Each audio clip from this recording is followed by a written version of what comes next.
Hi అండి, గణతంత్ర దినోత్సవ శుభాకాంక్షలు అండి. ఈరోజు మా వారి పుట్టినరోజు కూడా అండి.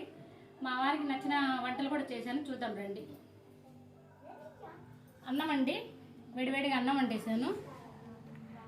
సాంబార్ అండి, సొరకాయ ముక్కలు మునక్కాయ ముక్కలు అన్నీ వేసి పెట్టానండి, చాలా టేస్టీగా ఉంది. మునక్కాయ పప్పు సాంబారు. పులిహోర అండి, వంకాయ బంగాళదుంప కర్రీ అండి. ఇది చింతకాయ తొక్కండి, పచ్చి చింతకాయతో చేశానండి నేను. ఇది పచ్చడి చాలా టేస్టీగా ఉంటుంది. దోసకాయ వేసి అరటికాయ వేపుడు అండి. ఇది పెద్ద చిక్కుళ్ళ ఫ్రై అండి. ముద్దపప్పు, బెల్లం పాయసం చేశానండి. శనగబెల్ల పాయసం అంటారు దీన్ని.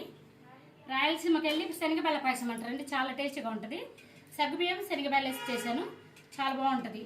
ఇగోండి బజ్జీలు వేసాను, అప్పడాలు, పెరుగు అండి, లాస్ట్ నెయ్యి అండి.